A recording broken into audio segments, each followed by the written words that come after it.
Just once again, welcome back to my YouTube channel Indra Gyan Classes.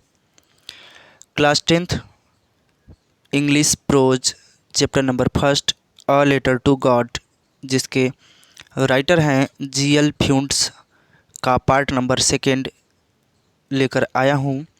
Part number first में जो हमने पढ़ाया है उसको यदि आप नहीं देखे हैं तो प्लेलिस्ट में जाकर देख सकते हैं। तो चलिए आज हम स्टार्ट करते हैं विदाउट वेस्टिंग योर टाइम्स।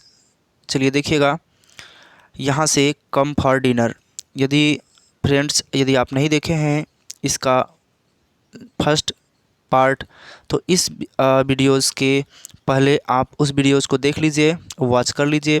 उसके तत्पश्चात इस वीडियोस को देखेंगे तब आपको उसके आगे से समझ में आएगा। तो चलिए, कम फॉर डिनर, वो जो महिला पहले वीडियोज़ में हमने इसके पहले बता दिया है कि जो महिला भोजन पका रही थी, मतलब रात्रि का भोजन तैयार कर रही थी, वही महिला बोलती है कि कम फॉर डिनर, मतलब लेंचो की पत्नी के द्वारा ये बोला गया है रात्रि के भोजन के लिए आओ। डिनर मीन्स होता है रात्रि का भोजन। वही बुला रही है कि रात्रि के भोजन के लिए आइए। It was during the meal that, कहा जा रहा है कि देखिए ड्यूरिंग मतलब होता है के दौरान, वही कहा जा रहा है कि मील मतलब होता है भोजन। तो भोजन के दौरान just as Lencho had predicted, predicted means होता है भविष्यवाणी। भोजन के दौरान मतलब समस्त जो लेंचो के परिवार के सदस्य थे वो भोजन कर रहे थे और भोजन के दौरान ही just as Lencho has predicted, जो लेंचो भविष्यवाणी किया था बिल्कुल वैसा ही जैसा उसके पहले इस समय देखिए सब लोग भोजन कर रहे थे, उसके तत्पश्चात बिल्कुल वैसा ही हुआ जैसा लेंचो के द्वारा भविष्यवाणी किया गया था। प्रेडिक्टेड मीन्स होता है भविष्यवाणी। चलिए देखिए लेंचो की भविष्यवाणी क्या थी आगे। Big drops of rain began to fall, big drops बड़ी बूंदें, ऑफ रेन वर्षा की बड़ी बूंदें गिरने लगी। देखिए उसी समय जब वो समस्त परिवार के सदस्यगण क्या कर रहे थे, भोजन कर रहे थे, उसी समय वर्षा की बड़ी बड़ी बूंदें गिरने लगी। इन द नॉर्थ ईस्ट, कहाँ से, किस दिशा से, नॉर्थ ईस्ट मतलब यहाँ से, ठीक है। नॉर्थ ईस्ट जो डायरेक्शन है उसी डायरेक्शन से, उत्तर पूर्व डायरेक्शन मतलब दिशा से, huge mountains of clouds could be seen approaching, मतलब उत्तर पूर्व दिशा में ह्यूज मतलब होता है बड़े, माउंटेन्स मतलब होता है पर्वतों या पहाड़ों, ऑफ क्लाउड्स बादलों के विशाल पर्वतों का आना। अप्रोचिंग मतलब होता है आते हुए, ठीक है। सीन मतलब देखा जा सकता है, सीन मतलब होता है देखना, वही थर्ड फॉर्म है सी का। कुड भी मतलब होता है देखा जा सकता था, ठीक है। क्या देखा जा सकता था, किसको आते हुए देखा जा सकता था। देखिए यहाँ से एक बार पुनः, इन द नॉर्थ ईस्ट जो कि उत्तर पूर्व में बादलों के बड़ा पहाड़ आते हुए, ठीक है। सीन मतलब होता है देखिए देखना और अप्रोचिंग मतलब आते हुए देखा जा सकता था। किसको आते हुए देखा जा सकता था, बादलों के बड़े पहाड़ को। ये जो क्लाउड्स है बादलों के बड़े पहाड़ को उत्तर पूर्व दिशा में आते हुए देखा जा सकता था। फिर आगे चलिएगा। द एयर वाज फ्रेश, जो हवा थी वो ताज़ी थी, एंड स्वीट और मधुर थी। स्वीट मतलब मधुर, हवा ताज़ी और मधुर थी। The man went out for no other reason, व्यक्ति वेंट आउट बाहर गया, फॉर नो अदर रीज़न कोई दूसरा या कोई अन्य कारण नहीं था, than to have the pleasure of feeling the rain on his body. देखिए व्यक्ति बाहर गया किसी अन्य कारण के लिए नहीं, बल्कि pleasure of feeling the rain on his body, अपने शरीर पर। जो व्यक्ति बाहर गया है किसी और कारण के द्वारा या किसी और कारण के लिए बाहर नहीं गया था, अपने शरीर पर वर्षा की बूंदें, वर्षा को महसूस करने के लिए गया था। मतलब वर्षा को महसूस करने के लिए ही वह बाहर गया था और उसका कोई और दूसरा कारण नहीं था। मतलब व्यक्ति बाहर गया इसलिए वर्षा की सुहावनी मौसम को अपने शरीर पर महसूस करने के लिए वो बाहर गया था। तो चलिए आगे चलते हैं। मतलब यहाँ पर मैन से डेडिकेट किया गया है, इसका मतलब वह मैन कौन होगा? लेंचो। लेंचो ही गया था कहाँ? बाहर अपने मतलब वह घर के अंदर अपनी पहाड़ी पर जो बसी हुई एक घर थी, उसी घर से बाहर वो गया था वर्षा की बूंदों को अपने शरीर पर महसूस करने के लिए, और कोई दूसरा कारण नहीं था। आगे चलिए यहाँ से। And when he returned he exclaimed, और जब वह वापस आया उसने ज़ोर से कहा। देखिए एक्सक्लेम्ड मतलब होता है ज़ोर से कहना और भाव के साथ। जब कोई व्यक्ति किसी भाव में होता है और ज़ोर से कहता है तब वहाँ पर एक्सक्लेम्ड का प्रयोग किया जाता है। तो वह क्या किया? जब वापस आया अपने घर में तो उसने क्या किया? ज़ोर से कहा। क्या कहा? आगे देखिए। These are not raindrops falling from the sky. ये मतलब ज़ोर से कहा, these are not raindrops falling from the sky. ये वर्षा की बूंदें नहीं हैं। These are not raindrops, ये वर्षा की बूंदें नहीं हैं। फॉलिंग फ्रॉम द स्काई, जो कि आसमान से गिर रहे हैं। जो आसमान से गिर रहे हैं वो वर्षा की बूंदें नहीं हैं। ये ज़ोर से कहा द मैन, मतलब व्यक्ति अर्थात लेंचो की बात की जा रही है। दे आर न्यू कॉइन्स, ये कह रहे हैं कि ये नए सिक्के हैं। द बिग ड्रॉप्स और द 10 सेंट, कहा जा रहा है कि जो ये क्या है? बिग ड्रॉप्स है। एक मिनट, ये जो कौन है? बिग ड्रॉप्स है। बिग ड्रॉप्स मीन्स क्या होता है? बिग ड्रॉप्स मीन्स होता है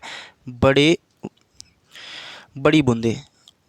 और 10 सेंट, जो बड़ी बूंदे हैं वो 10 के सिक्के हैं और 10 के सिक्के हैं। और उसके बाद कहा जा रहा है and the little ones are 5, और जो छोटी बूंदे हैं वो 5 की, मतलब 5 के सिक्के हैं। कौन कह रहे हैं? लेंचो के द्वारा ये कहा जा रहा है कि बड़ी जो बूंदे हैं वो 10 के सिक्के हैं और छोटी बूंदे एंड लिटिल वंस, जो छोटी बूंदे हैं उनसे ही मतलब कहा जा रहा है, डेडिकेट किया जा रहा है, मतलब उसको ही कहा जा रहा है। आर 5 से मतलब 5 के सिक्के हैं। अब देखिए यहाँ से विथ अ सेटिस्फाइड एक्सप्रेशन, संतुष्ट भाव के साथ। एक्सप्रेशन मतलब होता है भाव, सेटिस्फाइड मतलब संतुष्ट, मतलब संतुष्ट भाव के साथ ही रिगार्डेड उसने देखा। देखिए रिगार्डेड मतलब होता है देखना, तो उसने देखा। किसने देखा? उसने मतलब लेंचो। संतुष्ट भाव के साथ लेंचो ने देखा। किसको देखा? The field of ripe corn, मक्के की फसल को। विथ इट्स फ्लावर, फूलों से लदे हुए या फूलों से लगे हुए मक्के की फसल को उसने देखा संतुष्ट भाव के साथ। आगे चलिएगा। Draped in a curtain of rain, जो कि ये पूरी वर्षा से ढक गए थे। वर्षा से क्या? पर्दे की आवरण के जैसे। ड्रैप्ड मतलब होता है लिपटा हुआ, ठीक है। कर्टेन मतलब होता है पर्दा। रैन, देखिए रैन मतलब वर्षा के पर्दे से। किससे? वर्षा के पर्दे से वह लिपटा हुआ, उसका जो ये मक्के की फसल फूलों से लदी हुई थी वो दिखाई पड़ रही थी। फिर देखिए आगे। But suddenly a strong wind began to blow. ओहो, देखिए क्या हुआ? बट सडनली, परंतु अचानक अ स्ट्रॉन्ग, एक मजबूत या फिर बहुत ही तेज, वाइंड हवा बहने लगी। बिगेन टू ब्लो बहने लगी, अचानक तेज हवा बहने लगी। And along with the rain very large hailstones began to fall, और कुछ समय पश्चात देखते ही देखते वर्षा के साथ, ठीक है, वर्षा के साथ साथ, एलॉन्ग मतलब होता है साथ साथ, वर्षा के साथ साथ, विथ द रेन वर्षा के साथ साथ बड़ी बूंदे बड़ी हेलस्टोन मतलब होता है क्या, ओले। हेलस्टोन मतलब ओले, बड़ी बड़ी ओले वर्षा के साथ गिरने लगी। अचानक क्या हुआ, यहाँ से देखिएगा, अचानक तेज हवाएं बहने लगी। उसके साथ साथ वर्षा के साथ साथ जो हेलस्टोन है मतलब ओले की बड़ी लार्ज मतलब बड़ी बहुत बड़ी बड़ी ओले गिरने लगी। दीज, अब यहाँ देखिएगा, these truly did resemble new silver coins. ये वास्तव में, ये वास्तविक ये होता है, रिसेंबल मतलब तो है के जैसे। ये वास्तव में चांदी के नए सिक्के जैसे लग रहे थे, मतलब दिखाई दे रहे थे या फिर उसी के जैसे प्रतीत हो रहे थे। यहाँ से देखिएगा, दिस ट्रूली, ये वास्तव में नए चांदी के सिक्के जैसे लग रहे थे। कौन, जो बड़े बड़े ओले गिर रहे थे, चांदी के नए सिक्के जैसे लग रहे थे। आगे चलिए, the boys exposing themselves to the rain. देखिए जो वहाँ पर लड़के थे, मतलब उनके बड़े बड़े लड़के और छोटे छोटे लड़के। एक्सपोजिंग मतलब होता है अवसर पाना, मतलब मौका मिल गया था उन लोगों को कहाँ, वर्षा में जाने का। तो बड़े बच्चों को वर्षा में जाने का मौका मिल गया था, अवसर मिल गया था। Run out to the collect, दौड़ पड़े, वे बच्चे दौड़ पड़े, कलेक्ट इकट्ठा करने के लिए, द फ्रोजन जमे हुए, पर्ल्स मतलब होता है मोती, जमे हुए मोतियों को वर्षा में वो दौड़ पड़े ताकि वो इकट्ठा कर सके। देखिए अब ध्यान दीजिएगा एक बार पुनः, द बॉयज़ लड़के, एक्सपोजिंग उन लड़कों को क्या मिल गया था, अवसर मिल गया था वर्षा में जाने का। और उसके बाद रन आउट दौड़ पड़े, टू कलेक्ट इकट्ठा करने के लिए जमे हुए मोतियों को। फिर आगे चलिएगा, अब क्या होता है देखिए, उसके आगे क्या होगा, it's really getting bad now, it's really getting bad now, अब बहुत बुरा हुआ, अब वास्तव में बहुत बुरा हुआ। ठीक है, आगे चलिए, it's really getting bad now मतलब होता है अब वास्तव में बहुत बुरा हुआ। एक्सक्लेम्ड द मैन, किसने कहा, जोर से कहा, किसने, व्यक्ति ने, आदमी ने कहा जोर से। अब यहाँ पर देखिए, एक्सक्लेम्ड मतलब होता है जोर से कहना, परंतु यहाँ पर देखिए इसका भाव चेंज है, इस व्यक्ति का भाव चेंज है, क्योंकि देखिए यहाँ पर दुखी भाव के साथ कहा जा रहा है। देखिए यहाँ पर भी आगे ऊपर जो हमने बताया था, एक्सक्लेम्ड मतलब जोर से कहना, वहाँ पर एक खुशी की भावना थी, परंतु यहाँ पर क्या है, दुख की भावना है।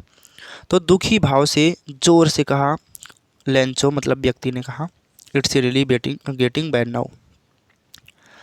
आगे देखिए, I hope it passes quickly, उसने दुखी भाव से कहा, मैं आशा करता हूँ या मुझे उम्मीद है कि यह जल्दी से अतिशीघ्र गुजर जाएंगे, मतलब अतिशीघ्र चले जाएंगे। मतलब ये जो अभी अभी बहुत बड़ी बूंदे मतलब ओले पड़ रहे थे, वो जल्दी से बंद हो जाएंगे, मैं ऐसा उम्मीद करता हूँ। किसने कहा, exclaimed man. It did not pass quickly, ओहो ये तो बहुत बुरा हुआ, इस व्यक्ति के साथ बहुत बुरा हो रहा है। अब तो ये कहा गया है कि देखिए यहाँ पर कहा गया है कि ये जो ओले थे, बड़े बड़े ओले पड़ रहे थे, ये जल्दी से नहीं, अतिशीघ्र नहीं गए, मतलब वो अभी ओले पड़ते ही हैं, मतलब पड़ता ही है। कहने का मतलब ये है कि ओले पड़ रहे थे, तेज़ी से ओले लगातार पड़ रहे थे। फॉर एन आवर, एक घंटों तक लगातार, घंटों तक ये ओले पड़ते रहे। फिर उसके बाद देखिए कहा जा रहा है, the hail for an hour the hail rained on the house, जो ओले पड़ रहे थे वो कहाँ पड़ रहे थे, वर्षा के साथ जो ओले पड़ रहे थे, ऑन द हाउस घर पर, क्योंकि वहाँ पर एक ही घर था, घर पर, द गार्डन बगीचों में, द हिल साइड पहाड़ी पर, और उसके साथ ही साथ कॉर्न फील्ड मक्के की फसल में, ऑन द होल वैली और पूरी घाटी पर। देखिए ये जो ओले पड़ रहे थे जल्दी से अतिशीघ्र नहीं गए, बंद हुए, और लगातार 1 घंटों तक वर्षा के साथ बड़े बड़े ओले पड़ते रहे, घर पर, बगीचे में, पहाड़ी पर और उसके साथ ही साथ मक्के की फसल में भी, जो वहाँ पर मक्के की फसल थी उसमें भी, और पूरी वैली मतलब पूरी घाटी पर ये ओले पड़ते रहे। फिर उसके बाद देखिए आगे आगे आपके बीच यहाँ पर देखिए दिया गया है क्या, यहाँ तक हम लोग पूरा पढ़ेंगे, ठीक है। उसके साथ आगे कहा गया है कि द फील्ड वाज वाइट। ओहो, पूरी फील्ड क्या हो गई थी, मतलब पूरा खेत सफ़ेद हो गई थी, पूरी खेत जो थी सफ़ेद हो गई थी। As if covered with salt, ऐसा लग रहा था कि जो ये मक्के की फसल की खेत है वो नमक से ढक गई थी। ऐसा लग रहा था कि नमक से वह पूरी खेत ढक गई है। Not a leaf remained on the trees, not a leaf remained, एक भी पत्ती उस पौधों पर, पेड़ों पर एक भी पत्ती बची हुई नहीं है, मतलब एक भी पत्तियाँ उस पर शेष नहीं रह गई थी, मतलब सभी पत्तियाँ झड़ गई थी। The corn was totally destroyed,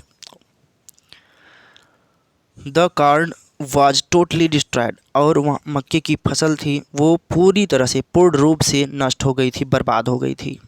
the flowers were gone from the plants, और जो फूल थे वह भी झड़ गए थे, पौधों से नीचे गिर गए थे। द फ्लावर्स, वही जो पुष्प थे मतलब फूल थे, वेयर गॉन, चले गए थे, फ्रॉम द प्लांट्स, पौधों से, मतलब पौधे से जो फूल थे वो भी झड़ गए थे, नीचे गिर गए थे। Lencho's soul was filled with sadness, Lencho's, Lencho की आत्मा पूरी तरह से सैडनेस, दुख से भर गई थी। When the storm had passed, जब जब ये आंधी मतलब जब ये तूफान क्या हो गया, बंद हो गया, पास्ट मतलब चला गया, मतलब बंद हो गया, जब ये तूफान बंद हो गया, he stood in the middle of field and said to his sons. देखिए उसके बाद क्या हुआ, उसने अपने खेत के मध्य में गया, and said to his sons, और अपने बच्चों से कहा। जब हेलस्टोन मतलब तूफान चला गया, पास हो गया, बंद हो गया, तब वह अपने खेतों के मध्य में गया और अपने बच्चों से कहा, a plague of locusts would have left. A plague, plague मतलब होता है कीड़े मकोड़े का वह, या कीड़े मकोड़े का वह झुंड जो बड़ी ही संख्या में आकर फसल को बर्बाद कर देते हैं। तो वही की बात कही जा रही है कि बड़े कीड़े मकोड़े या फिर टिड्डी, लोकस्ट्स ऑफ प्लेग मतलब टिड्डियों का झुंड, एक टिड्डियों का झुंड भी छोड़ गया होता, इससे अधिक, मोर देन दिस, इससे अधिक कहा जा रहा है कि वो कह रहा है कौन, लेंचो अपने बच्चों से कह रहा है कि टिड्डियों का एक झुंड इससे भी अधिक, ठीक है, मोर देन दिस, इससे भी अधिक, लेफ्ट, हैव लेफ्ट, छोड़ गया होता, ठीक है, किससे अधिक छोड़ गया होता, the hell has left nothing, जो ये तूफ़ान, आंधी तूफ़ान मतलब जो ये तूफ़ान चला है, बड़े बड़े ओले गिरे हैं, हमारे खेत को जो बर्बाद किए हैं, इससे अच्छा तो टिड्डियों का दल या टिड्डियों का जो झुंड होता वो भी आकर अगर हमारे खेतों को नष्ट करता, बर्बाद करता, तो इससे अधिक छोड़ गया होता, परंतु ये जो ओले थे उसने कुछ भी नहीं छोड़ा, या फिर उसने पूरी फसल को पूर्णतः बर्बाद कर दिया। This year we will have no corn, और इस वर्ष हमारे पास कुछ भी मक्के नहीं हैं, हमारे पास कुछ भी मक्के नहीं बचे हैं। फिर उसके बाद देखिए क्या कहा जा रहा है कि that night was a sorrowful one, वह रात बहुत ही दुखों में से एक थी, वह रात बहुत दुखफुल थी, मतलब देखा जाए बहुत ही दुखी थी, दुख से भरी रात थी, वो रात दुख से भरी रात थी। All over work for nothing, all over work for nothing, हमारे सभी कार्यों का, हमारा सभी मेहनत फॉर नथिंग मतलब निष्फल चली गई, मतलब हमारे सभी कार्यों का कोई अर्थ नहीं निकला, सभी कार्य हमारा व्यर्थ में चला गया, हमारा संपूर्ण मेहनत व्यर्थ में चला गया। There's no one who can help us, यहाँ पर कोई नहीं है जो कि हमारी मदद कर सकता है, यहाँ पर कोई नहीं है जो कि हमारा मदद कर सकता है। We will all go hungry this year, और हम इस वर्ष पूरी तरह से भूखे ही रहेंगे, और हम इस वर्ष पूरी तरह से भूखे ही रहेंगे। Thanks for watching this videos.